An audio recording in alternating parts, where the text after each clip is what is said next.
Olá, prezados colegas e professor. Então, hoje nós vamos tratar do Max Weber, tá? O livro dele é A Ciência e Política, Duas Vocações. Então, inicialmente, antes da gente começar a falar um pouquinho sobre a obra, vamos falar um pouquinho sobre Weber e um pouco de sua teoria, tá? Então, quem foi Max Weber? Então, Weber, gente, ele foi um dos mais importantes e influentes intelectuais do século XX. Ele possui uma abordagem brilhante dos processos históricos, políticos, econômicos, sociais, né, e culturais. Juntamente com Marx e com Durkheim, Weber ele é considerado então como um dos fundadores da sociologia, tá? Com uma larga formação então em economia, história, direito e filosofia, Weber ele trouxe então para o trabalho sociológico uma rica e complexa perspectiva sobre a vida social. Weber, então, ele nasceu em Erfurt, na Alemanha, em 1864. Ele foi filho de um político e de um funcionário público. Estudou Direito na Universidade de Heidelberg e continuou os estudos de História simultaneamente ao exercício da profissão de advocacia. Completou o doutorado, então, em História do Direito em 1889 e em 1894 ele passou a dar aulas de economia em Freiburg, transferindo-se para Heidelberg em 1897. Durante um longo período, então, Weber padeceu de uma doença depressiva e ele teve que renunciar à cadeira de professor em 1903. Então, livre dos deveres de professor, ele se engajou em tempo integral na pesquisa e começou a produzir muitos dos seus estudos que se tornaram muito importantes. Então, ele também manteve um íntimo contato com os movimentos artísticos e culturais, principalmente com a arte de Max Klinger, com o círculo de Stefan George e com os experimentos contraculturais em Ascona. Weber trabalhou então com outros cientistas sociais em associações profissionais e em 1909 ele começou a participar ativamente da recém-fundada Sociedade Sociológica Alemã. Weber também teve grande participação política e se tornou membro da equipe de negociadores alemães do Tratado de Versalhes após o final da Primeira Guerra Mundial e foi membro da comissão que redigiu a Constituição de Weimar. Em 1918, ele voltou à universidade. Primeiro ele foi para Viena e depois em Munique, onde ele se tornou chefe do Departamento de Sociologia. E ele morre, então, em 1920. Weber deu grandes e clássicas, então, contribuições no estudo da religião, da história econômica, do capitalismo e de leis. Assim como Marx e Durkheim, a influência de Weber sobre a sociologia, ela proporciona, então, um ponto de referência para toda a teoria e pesquisa. Na época de Weber, na Alemanha, havia um debate, né, entre a corrente dominante do pensamento social e filosófico, né, o positivismo. O objeto da polêmica eram as especificidades das ciências da natureza e das ciências do espírito no interior, né, destas. Então, o papel dos valores e a possibilidade da formulação de leis. Foram Marx e Nietzsche os pensadores que foram decisivos e que impactaram a obra de Weber. Então, a influência de Marx, ela se evidencia no fato de que ambos compartilharam um determinado tema, né, que seria o capitalismo ocidental, e se dedicaram a esse tema boa parte de suas energias, digamos assim, intelectuais, estudando sob a perspectiva histórica, econômica, ideológica e sociológica. Weber, então, se propôs a verificar a capacidade que teria o materialismo histórico de encontrar explicações adequadas à história social, especialmente sobre as relações entre a estrutura e a superestrutura. Ele procurou compreender como as ideias, tanto quanto os fatores de ordem material, cobravam força na explicação sociológica, sem deixar de criticar o monismo causal que caracteriza o materialismo marxista nas suas formas vulgares. Weber também é herdeiro da percepção de Nietzsche, né, segundo a qual a vontade de poder, expressa na luta entre valores antagônicos, é que torna a realidade social, política e econômica compreensível. Isso refletia, então, preocupações correntes de historiadores, sociólogos, psicólogos alemães interessados pelo caráter conflituoso implícito no pluralismo democrático. Então, Weber tem uma originalidade nas ideias que estavam presentes nos debates da sua época. Os conceitos que ele utilizou, então, em todas as arenas da vida coletiva e o desenvolvimento histórico do Ocidente, como a marcha da racionalidade, representam, então, um avanço em termos de precisão metodológica. Ele faz referências à objetividade do conhecimento nas ciências sociais, os tipos ideais e conceitos fundamentais como ação social, os tipos puros de ação e de ação social, a relação social, trata da divisão do poder na comunidade, classes, estamentos, partidos, a questão da dominação, o carisma, o desencantamento do mundo, a sociologia da religião, a tendência da racionalização, a burocracia, a racionalização, o capitalismo, enfim, são várias referências que ele faz. Então, em relação à objetividade do conhecimento, de acordo com o Quitaneiro, Weber, na investigação, para Weber, na investigação de um tema, um cientista ele é inspirado por seus próprios valores e ideais, que têm um caráter sagrado para ele, nos quais deposita sua fé e pelos quais está disposto a lutar. Por isso, deve estar capacitado a estabelecer uma distinção entre reconhecer e julgar e a cumprir tanto o dever científico de ver a verdade dos fatos, como o dever prático de defender os próprios valores que devem ser obrigatoriamente expostos e jamais disfarçados de ciência social ou da ordem racional dos fatos. Então, para Weber, é essencial distinguir a política e a ciência e considerar que esta está tão pouco isenta de valores. Enquanto a ciência é um produto de reflexão do cientista, a política ou é do homem de vontade e de ação, ou do membro de uma classe que compartilha com outras ideologias e interesses.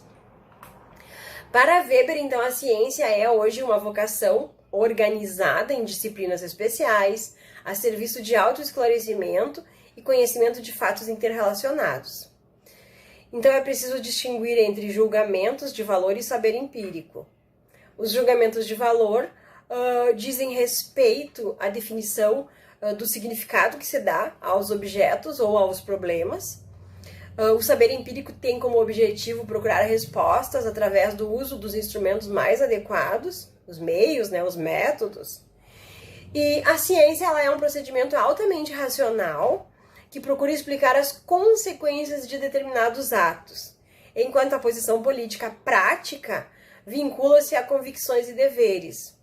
A relação, então, entre ciência e valores, para Weber, ela é uma relação muito complexa. Então, como é possível para Weber, apesar dos valores, alcançar a objetividade nas ciências sociais? Para Weber, então, os valores eles devem ser incorporados inconscientemente à pesquisa e controlados através dos procedimentos rigorosos de análise, caracterizados como esquemas de explicação condicional. A ação do cientista ela é seletiva. Os valores são um guia para a escolha de um certo objeto pelo cientista. Então vamos falar um pouco sobre alguns aspectos teóricos da teoria de Weber, alguns conceitos, que a gente traz em Weber. Então, em relação à tarefa do cientista social, Weber diz que o cientista social não é apenas aquele que estuda sociologia, mas todo aquele que tem a preocupação de estudar, compreender e agir sobre o contexto social. Para Weber, então, é essencial captar o sentido produzido pelo agente social, segundo suas consequências. É a lógica da ação. Além disso, trata-se de descobrir o elo que existe entre as etapas da ação social e, acima de tudo, atingir o motivo ou o sentido escolhido. Então, os fatos sociais não são coisas, mas são conhecimentos, ou melhor dizendo, os fatos sociais não são coisas, mas são acontecimentos, e o objetivo deve ser a compreensão do comportamento dos indivíduos em relação aos acontecimentos. Então, trata-se da compreensão pela interpretação. Não se trata apenas constatar a atividade humana, mas de compreender o sentido da ação. Então, a explicação dos fenômenos sociais ela deve ser buscada na consciência dos indivíduos, segundo sua visão e interpretação de mundo. Um fenômeno ele não é explicado apenas por um fator, mas por uma pluralidade de causas. Não existe uma lei geral única, mas deve-se entender o global em suas singularidades. A explicação parcial e a relatividade, elas constituem a dinâmica do conhecimento. Então a tarefa do cientista, ela é racional e rigorosa. Busca a verdade objetiva dos acontecimentos. Esta busca deve ser generalizada a todas as esferas da vida social, economia, política, né, em sociedade, de modo geral. Na busca de explicação sociológica, deve haver um distanciamento entre o pesquisador e o objeto da pesquisa. As opiniões pessoais, elas não podem ser tomadas como verdades científicas e não se pode confundir conhecimento da ciência com juízos de valor, né? E em relação à sociologia, o Weber ele define a sociologia como a ciência que busca entender claramente a conduta humana e que, por isso mesmo, fornece a explicação causal de sua origem e resultados. Então, a sociologia ela procuraria identificar os atos repetitivos característicos das relações sociais, suporia que eram profundezas, de altas consequências e de importância geral, proporia leis, então, com bases nessas repetições, e a lei sociológica, então, por conseguinte, descreveria séries de ocorrências sociais repetitivas e, em torno delas, teceria generalizações. Então, isso que Weber se refere em relação à sociologia. E em relação à ação social, a ação social ela compreende a conduta humana que se orienta pela ação dos outros. Então, a ação social ela não é um ato isolado, mas compreende uma sequência de atos que tem uma lógica e um objetivo. Além disso, a ação ela tem um motivo, orienta-se por valores, emoções, interesses. É o indivíduo que confere o sentido à sua ação social. Então, Weber, ele classifica a conduta social em 4 categorias principais. Seria a conduta tradicional, a conduta emocional, a conduta relacionada com valores e a conduta racional objetiva. Então, a conduta tradicional, ela é determinada pelas tradições, pelos costumes e hábitos. A conduta emocional, ela compreenderia uma reação ao comportamento dos demais e seria determinada por afetos e sentimentos. Conduta relacionada com valores consistiria, então, em agir de acordo com o que de nós esperam os indivíduos, né, que se pautam por padrões éticos ou estéticos. Já a conduta racional objetiva, ela implicaria em agir de acordo com um plano concebido em relação à conduta esperada dos demais. Quanto aos valores, Weber coloca que os valores eles constituem a base das perguntas que nós fazemos diante da realidade. Então, as questões sobre o que é importante e em relação a que algo é importante dizem respeito aos valores. E o tipo ideal? Weber, então, propôs um método baseado em termos tipológicos, né? Ou seja, tipos padrões de conduta. Trata-se do conjunto de conceitos que o estudioso das ciências sociais humanas, né, constrói para fins de pesquisa. Estes tipos ideais, eles se tornariam, né, ele pensava que esses tipos ideais se tornariam fatores importantes na sociologia. Seriam usados para fins de comparação e até mesmo de mensuração social. E em relação à compreensão social e causal, Weber coloca que compreensão equivale à captação interpretativa do sentido ou conexão de sentido. Weber sugeriu 2 tipos de compreensão. A compreensão real, que seria baseada no conhecimento da conduta visível, e a compreensão explanatória, que mergulharia então no campo mais amplo dos motivos dos demais. E em relação à questão da burocracia, a burocracia para Weber, ela é própria do Estado moderno, em que as repartições, elas adquirem uma importância cada vez maior e surgem em função do aumento das organizações. Então ele dispõe dos meios técnicos para o funcionamento do Estado moderno. Pode influenciar o poder, uma vez que altos funcionários conheçam os problemas, em muitos casos, melhor do que os governantes. Mas as decisões, elas competem ao governo. Então, algumas principais características da burocracia para o Weber. A existência de serviços definidos e competências determinadas por leis ou regulamentos, com funções nitidamente divididas e distribuídas. A proteção dos funcionários no exercício de suas funções, garantida por estatuto.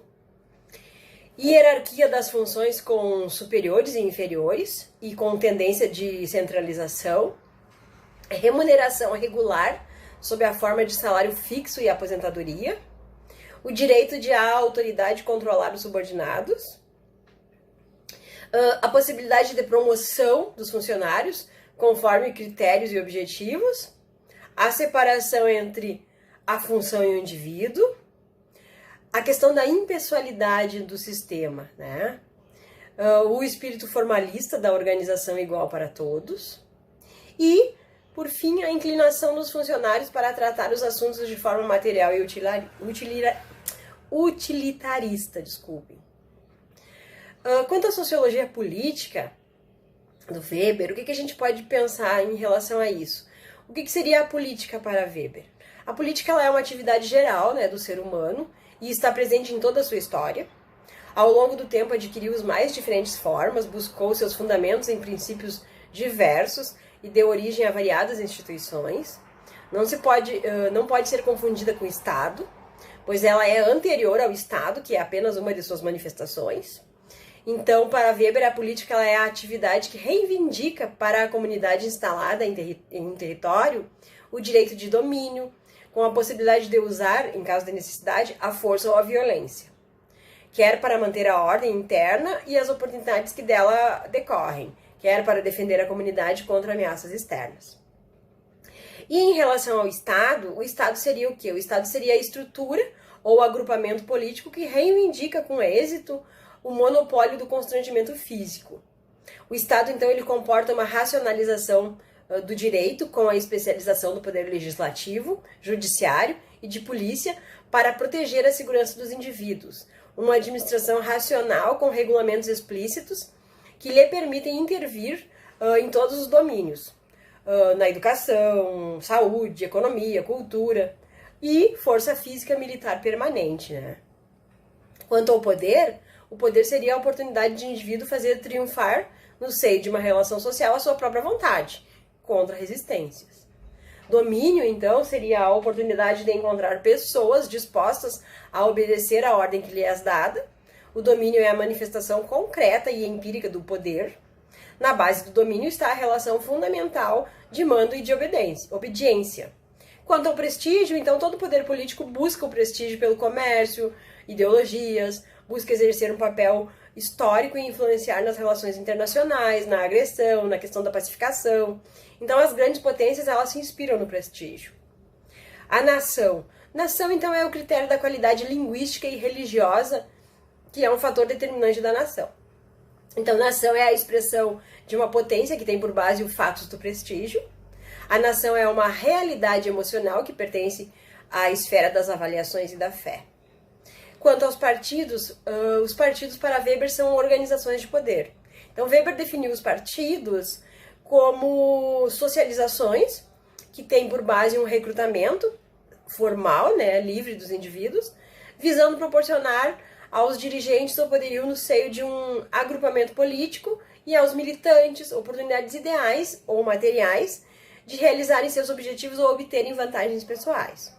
Então, fundamentam-se no poder e se organizam segundo os princípios do domínio. A questão da dominação, então, o Weber coloca que nenhum domínio se contenta apenas com a submissão ou obediência, mas procura despertar em seus membros a fé em sua legitimidade, a adesão, né, à verdade dos que dominam. Para Weber, então, há 3 tipos de dominação: a dominação legal, a dominação tradicional e a dominação carismática. A dominação legal, ela é de caráter racional, tem por fundamento a crença na validade das regras que são estabelecidas e na legitimidade dos chefes, segundo a lei. Características, então, da dominação legal. Há um conjunto de regras e prescrições. A justiça consiste na aplicação das regras gerais aos casos particulares. A administração tem órgãos voltados para os interesses comuns. O chefe legal eleito respeita o direito, os cidadãos obedecem ao direito, a aplicação das leis e regulamentos exige, então, um número de funcionários qualificados para suas funções, O procedimento administrativo baseia-se em decisões, decretos e ordens escritas, e, por fim, o domínio legal ele se caracteriza pela burocracia. Quanto à dominação tradicional, tem por base a crença na santidade das tradições e na legitimidade daqueles que são chamados ao poder em virtude do costume. Características da dominação legal, características da dominação tradicional. Então a autoridade ela pertence ao homem chamado ao poder em virtude do costume. Os governados não são cidadãos, mas súditos. Conforme o humor da autoridade, os cidadãos têm a seu favor ou caem na desgraça. Os que assistem ao chefe tradicional são recrutados, né? No caso, escravos, libertos, vassalos, né? Essa dominação ela não define a competência. Há diversos tipos de dominação tradicional. A gerontocracia, que é o poder do mais velho. Patriarcalismo, que é o poder herdado por uma família. Sultanismo, onde os governados são súditos e o soberano dispõe de uma guarda e governa por meio de favoritos. Quanto à dominação carismática, a dominação carismática para Weber é o abandono das pessoas ao valor pessoal de um indivíduo que se distingue por sua sabedoria, santidade ou exemplos. Carisma, então, significa uma qualidade insólita de alguém que dispõe de um poder extraordinário e agrupa em torno de si discípulos e partidários. Característica da dominação carismática, então, ela vai implicar na entrega à pessoa do chefe que tem uma missão. O fundamento é emocional e não racional. O carisma rompe a continuidade, ordem e instituições. Compreende destruição e construção. Os limites e as normas eles são fixados pelo chefe. Em seu raio de ação, o chefe despreza a autoridade constituída, tira os indivíduos da rotina e exalta o irracional. A política carismática ela é um risco, pois o chefe não tem limites. O exercício carismático é a norma de si mesmo. E o dominador carismático ele não tem servidores nem funcionários, mas ele tem apóstolos, discípulos e partidários. Isso nos deixaria pensar na nossa situação atual, né, brasileira. De repente a gente pode pensar nessas questões, né, de dominações. Sociologia econômica, então, como é que o Weber vê a questão da sociologia da economia, né?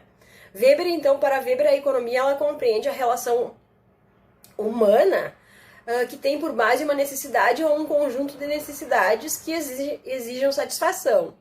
Então, enquanto os meios para a satisfação das necessidades são raros, seja pela falta de meios, seja pela pobreza de recursos. Então, deve ser encarada sob dois aspectos: o atendimento de necessidades próprias e o trabalho e seu produto. Então, a economia consiste na exploração de bens limitados para conseguir um ganho que garanta a disposição de bens. Classe social. Então, como é que Weber vê a classe social? Weber define classe com base no conceito de situação de classe. Isto é, a probabilidade de obter mais bens e serviços de chegar a uma posição social.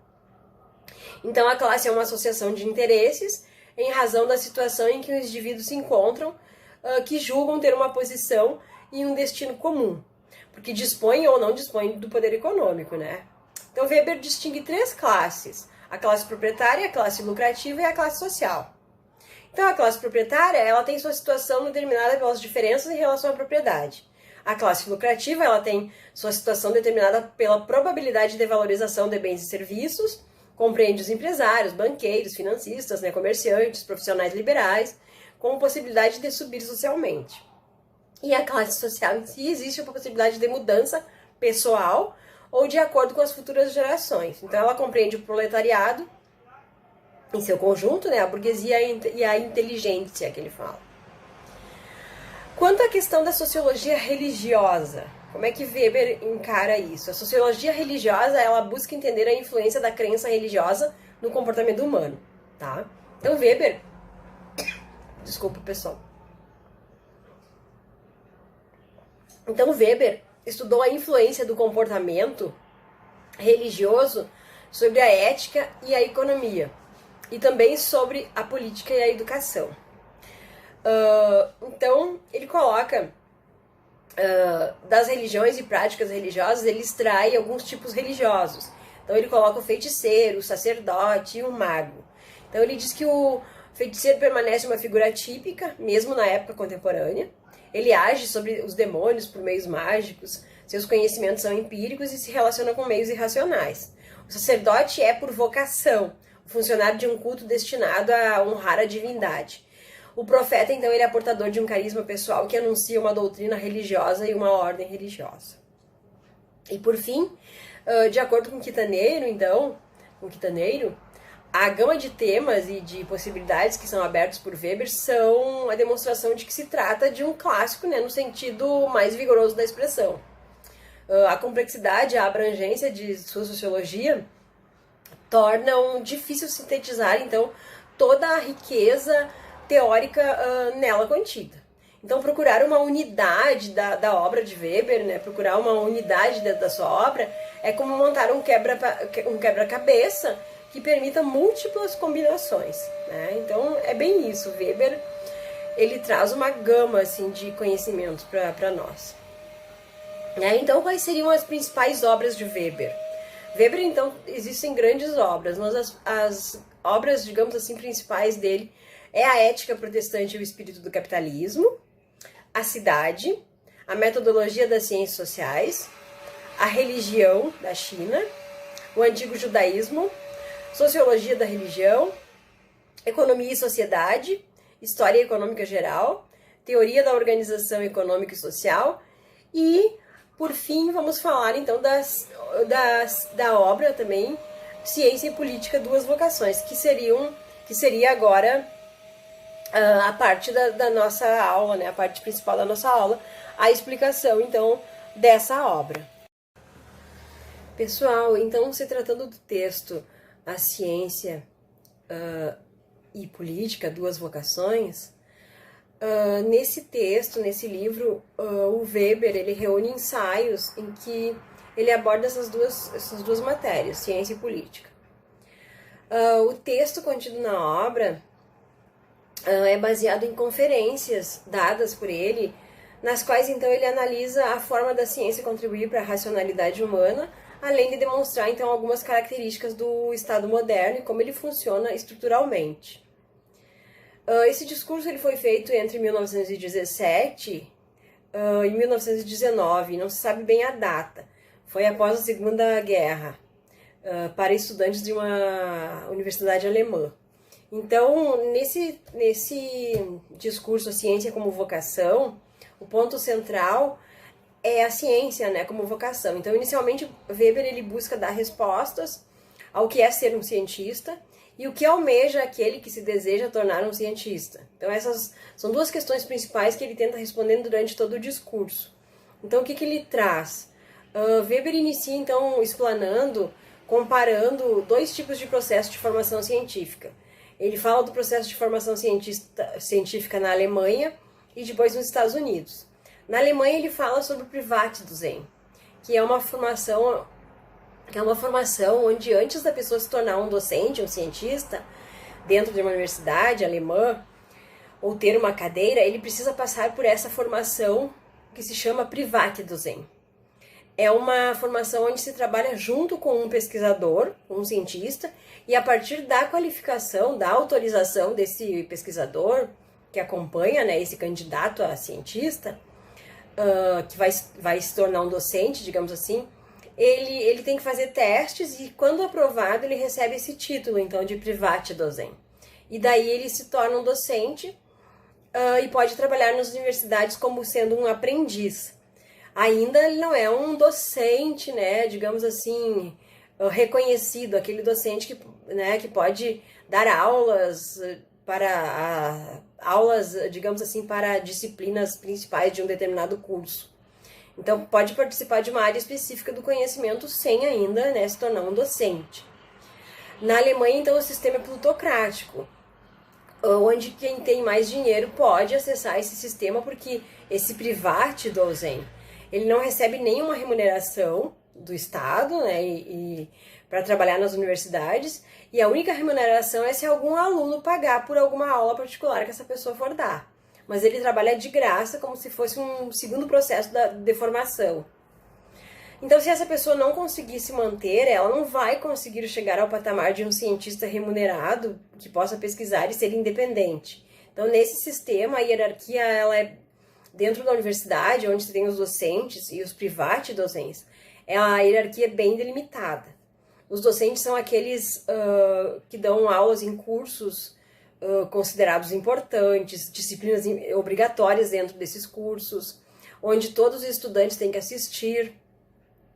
Os docentes têm uma posição de prestígio dentro da universidade em relação aos private-docentes que estão tentando adentrar, né, dentro da universidade para se tornar um docente. Já nos Estados Unidos, se tem um assistente norte-americano, que, ao contrário do private-docente, ele é um assistente que, assim que inicia a sua carreira científica, ele de imediato passa a ser remunerado como assistente de algum pesquisador. Então, é mais fácil de acessar esse emprego, recebe o suficiente para sobreviver, e por serem remunerados dentro da lógica do capital, eles têm que fazer algo para alguém que está lhe pagando. Então, diferente de um sistema plutocrático da Alemanha, né, nos Estados Unidos tem um sistema burocrático, porque a pessoa vai receber um salário, vai exercer uma função específica, que um determinado laboratório, né, esteja trabalhando. Então, aquele professor que está orientando, ele quer que essa pessoa, ela faça, né, então ela vai fazer um trabalho mais limitado e mais condicionado do que aquele que se tem na Alemanha, do Privatdozent. Ele se refere, então, que isso é uma forma de transformar a ciência como se fosse uma indústria. Então, do mesmo modo que na indústria as pessoas vendem a sua força de trabalho para receber uma remuneração, dessa forma o cientista está ali vendendo a sua força de trabalho para trabalhar dentro desses laboratórios para receber dinheiro, né, em troca. Então, Weber traz essas questões e ele fala também na questão da relação entre o artesão versus o industrial, onde o alemão seria o dono dos seus próprios meios de produção, da sua própria biblioteca, e o americano seria subordinado ao sistema burocrático que teria uma maior produtividade. Então, o alemão ele seria dono dos seus próprios meios de produção, por ele não ser remunerado durante a sua formação, ele teria mais liberdade de escolha daquilo que ele quer estudar, quais conteúdos ele quer apresentar, ele seria dono dos seus meios de produção quando ele tem a construção da sua biblioteca. Daí ele vai adquirindo conhecimento durante toda a sua formação e vai captando o que é melhor para si, o que é mais relevante para a sua formação. Já o sistema americano não tem essa liberdade, pois ele é remunerado e ele está prestando um serviço para alguém, então a sua biblioteca ela vai sendo trazida por outra pessoa, por aquela pessoa que quer que ele execute um determinado tipo de trabalho.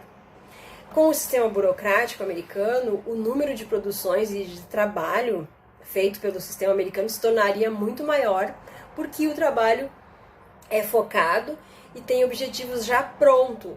Então eles pulam aquela formulação de hipótese, né? Pois as hipóteses já são construídas por outras pessoas, então o cientista só executaria e buscaria os resultados da elaboração de conceitos de outros pensadores.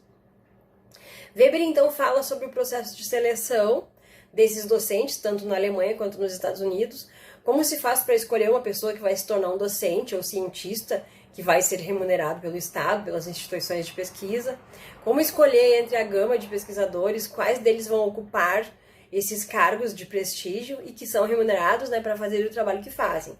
Então ele questiona sobre isso, mas ele diz que nem sempre aquele que é melhor, que é o melhor cientista, o mais produtivo, o mais focado, o que tem uma maior gama de conceitos, etc., vai ser aquele que vai acessar essas posições de prestígio. Diversas outras pessoas vão concorrer e diversos fatores vão influenciar essas escolhas. Uma outra coisa importante que ele coloca é a questão do cientista versus professor.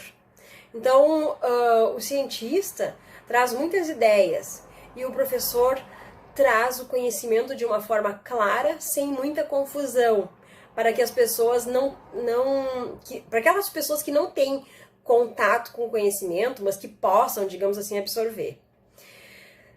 Mas dentro das universidades não se tem essa divisão de papéis distintos. Então, o cientista e o professor, eles têm que dar conta desses papéis. Então, o que ele diz que nas universidades, como não se tem essa divisão desses papéis, a do cientista e do professor, nem sempre o melhor cientista vai ser o melhor professor e nem sempre aquele professor vai ser o melhor cientista. Weber, então, também discute o processo de espera, de como se construir como um cientista e ter que esperar, né, esse processo até chegar a alcançar essa carreira. Então ele fala da relação, da questão da vocação, né, se tu está disposto a esperar todo esse processo, né, sem nenhuma segurança, sem futuro, né, pois não se sabe se a pessoa vai conseguir chegar no ponto onde ela quer chegar, né, na profissão de docente, em relação a, entendo, uma remuneração por uma instituição. Então é um trabalho árduo e sem certezas. Então também ele fala da questão da especialização dentro da ciência, fala sobre o processo de produção científica. A ciência cada vez mais ela se direciona para uma ideia de especialização, pois o conceito, né, os conceitos são maiores e são complicados. Se você quer colocar um nome na área da ciência com algo novo, né, que vai marcar a história, você tem que se especializar, você tem que entrar na especialização. Então o cientista almeja ser reconhecido, então ele vai cada vez mais se especializar. Em relação ao processo de produção científica, Weber vai falar como é que se dá esse processo. Então ele coloca o exemplo, por exemplo, do Newton, né? Que teve uma inspiração mágica sobre a gravidade, quando a maçã caiu na cabeça, enfim. Aí ele fala das motivações, o que leva a pessoa a se motivar para resolver determinada questão. A importância do arcabouço teórico, né? Já estudado para ter dúvidas, para questionar, ter ideias. A produção científica ela vem através do trabalho árduo, né, que o cientista tem, de todo o arcabouço teórico, do conhecimento que já se tem. Então é bobagem a gente pensar que caiu a maçã na cabeça e o Newton chegou a uma determinada conclusão. Não, né, gente? Na verdade, o que acontece? Acontece que o Newton, né, tinha um grande arcabouço teórico. Outra coisa que ele discute é o tempo e a ciência. Um bom trabalho científico quer ser ultrapassado. Um trabalho científico não é uma verdade final. A ciência é um trabalho progressivo, né? Então, por exemplo, a minha pesquisa de meus colegas, dá um arcabouço para que outros cientistas no futuro possam também ter referências para trabalhar. E assim quanto aos objetivos da ciência, a ciência, primeiramente, ela tem como objetivo as dúvidas, as questões, os problemas que se quer resolver, o que está afetando, né? Depois se passa para as metodologias, como utilizar essas metodologias, e aí daí sim vai se encontrar os resultados, as respostas para as questões. Então Weber traz esses questionamentos, né? Para o cientista norte-americano, as perguntas elas não surgem das suas próprias inquietações. Por isso o cientista se torna uma espécie de proletário, no sentido de que ele vende a sua força de trabalho, né, em troca de dinheiro. Ele não faz o processo artesanal da produção científica, que cada vez mais tendem, né, na verdade, as coisas a ocorrer e alcançar essa direção, né? Então o Weber ele coloca isso, que cada vez mais vai ocorrendo isso, as pessoas vão buscando uma produção científica e vão se especializando, né?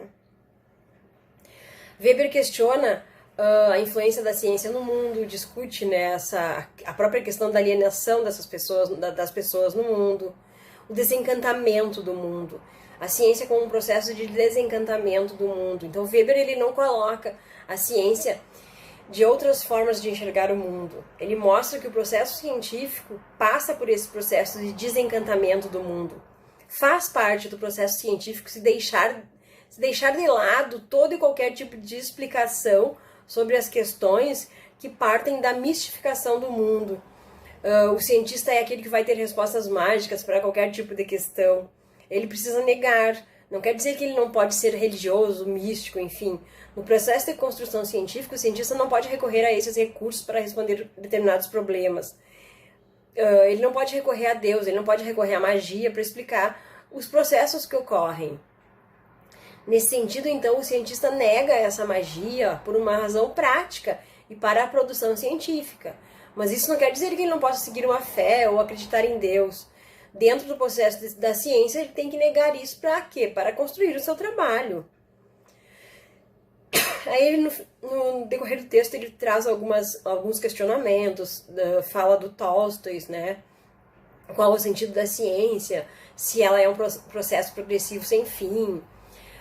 Eu sempre vou produzir ciência, uma ciência que vai servir para que outra pessoa use o meu conhecimento científico com base, como referência, e assim por diante. Outra pessoa vai utilizar e eu nunca vou achar a resposta verdadeira, né? Então, qual é o sentido da vida? Qual é o sentido, e também qual é o sentido da morte? Então, qual é o sentido da ciência, né, quanto à morte? Qual a explicação? Por que seguir o caminho do progresso, sabendo que eu nunca irei alcançar, digamos assim?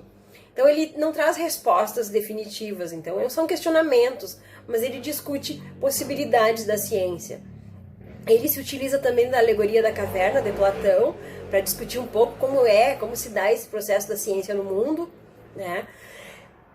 Afinal, a caverna, ela tem várias interpretações, né, em relação, vocês já estudamos isso, né, os presos olhando para as paredes, as sombras, né, então a partir da desmistificação do mundo, do desvínculo com as amarras, do não aprofundamento, o cientista passa a ter algumas ferramentas que vão ajudá-lo nesse processo de construção do conhecimento científico e do aprofundamento de questões que antes eram tratadas por imagens nas paredes, né, e agora se desvincula das amarras e olha de maneira mais específica.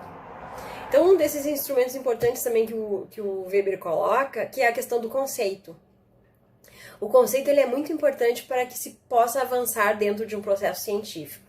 Então, o conceito, a classificação de uma coisa, de um objeto, buscar explicar uma coisa a partir de um conceito e ter claro o que é essa coisa, esse conceito, por ser essa palavra, né, que uso para representar uma determinada coisa, um determinado objeto, permite então aprofundar e avançar cada vez mais.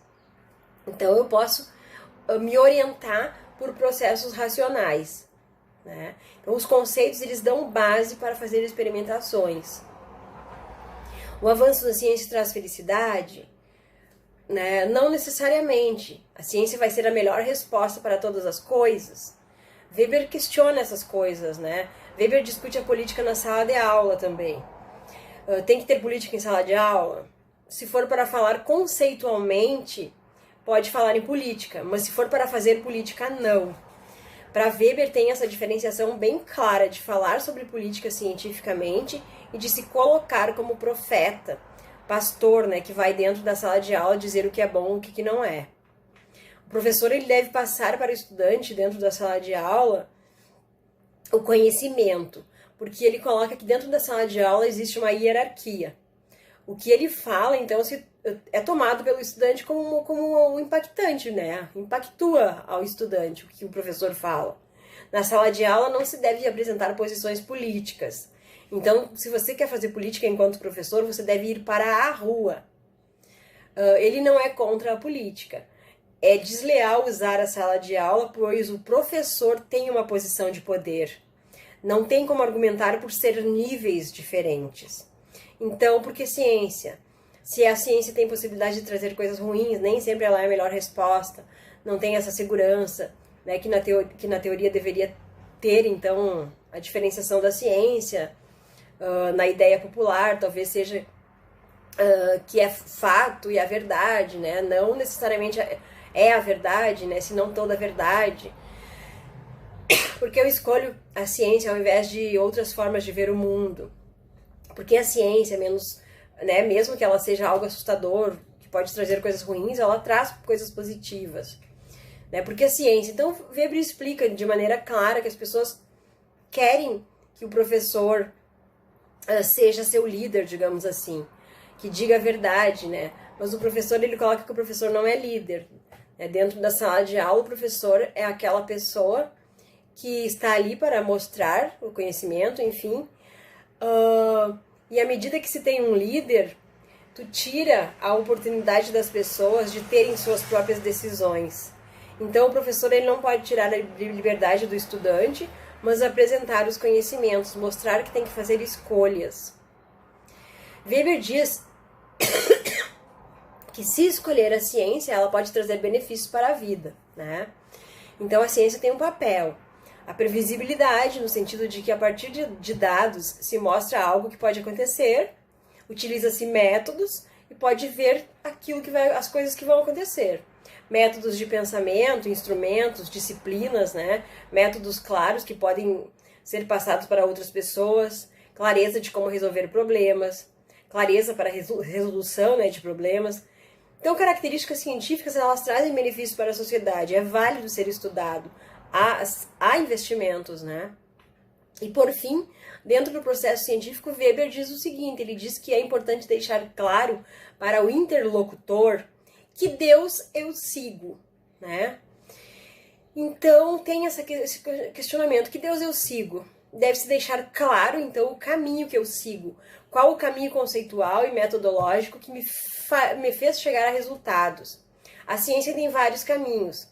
Quais autores eu sigo? O que eu referencio? Apresentar os conceitos, as experimentações. Então, é importante que não existe uma ciência neutra. Tenho que mostrar a partir de que arcabouço teórico eu estou falando para mostrar as minhas conclusões finais. Ou seja, deixar explícito de onde estou falando. E, nesse sentido, ele finaliza o texto. Já no outro texto, A Política como Vocação, nesse texto, Weber se refere à definição do Estado, que se tornou muito importante para o pensamento na sociedade ocidental. O Estado, então, para ele é a entidade que possui o monopólio de uso legítimo da ação coercitiva. A política deve ser entendida como qualquer atividade em que o Estado tome parte. O Estado, então, ele é definido a partir do seu meio de existência, que é a coação física. O Estado é a única fonte do direito à violência. A política será, então, o conjunto de esforços visando a participação do poder ou a influência na divisão desse poder, seja entre estados, seja no interior de um único estado. O Estado é uma relação de dominação de um homem sobre outro homem. Essa dominação é legitimada através de 3 ideias puras. A primeira é a que diz que o homem admite ser dominado por outro devido à tradição e aos costumes. A segunda baseia-se no carisma do dominador, ou seja, em características especiais como devoção e confiança nessa pessoa. E a terceira ideia de dominação, ela é fundada na ideia de crença na validez de um estatuto legal. Dentre essas 3 ideias, a que mais serve para explicar a política como vocação é a segunda. É o carisma interior de um chefe ou profeta que faz com que outros homens sigam-no. Não por obediência ou por costume, mas pela fé. Caso este líder, então, esteja realmente comprometido, irá viver para seu trabalho e realizará uma grande obra. Mas não é apenas esse homem que define o processo político. Antes é necessário verificar a natureza dos meios de ação destes homens políticos. Então, Weber diz que a dominação depende de um Estado maior administrativo, que irá garantir que as atividades desenvolvidas pelos dominados estejam de acordo com a vontade do dominador e também dos meios materiais de gestão. Este Estado maior administrativo não irá obedecer ao chefe apenas pelas questões de legitimidade acima citadas. Interesses pessoais influenciam esta dominação. O temor de perder essas recompensas é o que liga o Estado maior administrativo aos detentores do poder. O Estado, então, para Weber, é um agrupamento de dominação de caráter institucional que monopoliza no seu território o uso legítimo da força ou violência física como instrumento de domínio e que reúne nas mãos de seu dirigente os meios materiais de gestão. Em geral, fazem-se as duas coisas. Ele diz o seguinte, que vive-se da e para a política. Quem vive para a política transforma-a em fim de sua vida, ou seja, trabalha para a política seja porque gosta do poder, seja porque encontra um equilíbrio pessoal em favor de uma causa que dá significado à sua vida. A diferença principal é o aspecto econômico. Supõe-se que quem vive para a política já está estabilizado financeiramente. Aquele que depende da remuneração pelos seus trabalhos vive da política e aquele que não depende vive para a política. O desenvolvimento, então, da função pública exige um corpo de funcionários altamente capacitados. Em princípio, o corpo de conselheiros estava sob a égide do príncipe, mas foi aí que começaram a surgir propostas contra propostas e votações em relação aos assuntos políticos pertinentes ao rei. Então Weber diz que com o surgimento do parlamento, este estado de coisas alterou-se, os funcionários especializados e o príncipe, que de certa forma lutavam entre si pela dominação do poder, uniram-se contra o parlamento, que tinha por objetivo obter o poder. Em alguns países, como na Grã-Bretanha, o parlamento conseguiu seu objetivo e ascendeu no poder. O líder do partido dominante tornava-se chefe do gabinete. Já nos Estados Unidos, o chefe supremo é escolhido através do sufrágio universal e direto. E é este chefe que nomeia todo o conjunto de funcionários. Neste caso, depende do parlamento apenas para assuntos relativos ao orçamento e legislação. Ao longo do processo de monopólio empreendido pelo Estado moderno, surgiu uma nova categoria, a dos políticos profissionais. Eram pessoas dispostas a não ser senhores, mas sim influenciar esses mesmos senhores. Então Weber diz que os chamados funcionários políticos se caracterizam pela sua disponibilidade, ou seja, pode-se deslocá-los à vontade. Já os funcionários de carreira não podem ser movidos. Outro aspecto do funcionário político é que ele pode perder seu emprego quando a mudança da maioria parlamentar ou na mudança de um governo a outro. O funcionário político, ele não deve fazer política, ele deve administrar de forma não partidária, deixando a política a tomar partido, né? A luta e a paixão para o homem político, o chefe político. A este, então, cabe responsabilizar-se pessoalmente pelo que faz. E isso é o que garantirá a eficácia política. Os partidos têm doutrina política. Este quadro lega aos políticos profissionais o não aproveitamento de seus talentos e liderança. Os partidos são comandados pelos homens de importância, que não admitem aqueles que têm características de chefe. Weber, então, diz que aquele que precise viver da política não encontrará saída senão a do jornalismo e encargos burocráticos nos partidos. Outra opção é tentar conseguir um posto em uma associação que se encarregue da defesa de certos interesses, tais como sindicatos, câmara de comércio, etc. Para aqueles que desejam seguir a carreira política e são bem-sucedidos, existem certas alegrias. A primeira delas seria o sentimento de poder, a consciência de influir sobre outros seres humanos e de saber que tem nas mãos um importante instrumento modificador da história, pode elevar o político profissional acima da banalidade da vida cotidiana. Existem três qualidades que determinam o homem político: a paixão, o sentimento de responsabilidade e o senso de proporção. Então, para Weber, a paixão não deve ser entendida como algo sem pensar. Em vez disso, é como uma vontade muito grande de trabalhar por uma causa, mas com consciência e responsabilidade do que se está fazendo. O homem político, ele não pode se tornar vaidoso. A vaidade faz com que o homem político coloque-se acima de sua causa. Em consequência, não terá sentimento de responsabilidade ou perderá o objetivo da sua causa. Então, existem dois tipos de distintos e opostos de ética: a ética da convicção e a ética da responsabilidade. O primeiro tipo baseia-se no fato de que o indivíduo toma suas atitudes e responsabilidades destas atitudes não está no agente, mas sim no mundo, na tolice das outras pessoas ou até na vontade de Deus. Já o segundo tipo diz que o agente é responsável pelos seus atos, ou seja, caso o que o agente fizer de errado, o agente será responsável. E para finalizar o texto, ele coloca o seguinte, que um aspecto em comum é que vemos-nos compelidos a recorrer meios desonestos, ou pelo menos perigosos para atingirmos fins bons. Este meio desonesto ou perigoso da ética em relação à política é a violência. Por isso, parecer-nos-ia que é o problema da justificação dos meios pelo fim que colocaria em xeque a ética da convicção. Isto pode ser explicado da seguinte maneira: para acabarmos com a violência e instaurarmos a paz, utilizamos-nos de mais violência. E assim ele vai finalizando o texto.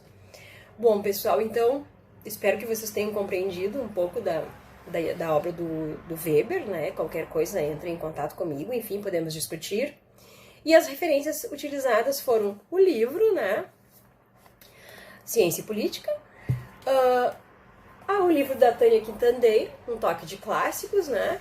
E o livro do professor Ricardo Rossato, As Bases da Sociologia, tá? Muito obrigada, então, por vocês me escutarem.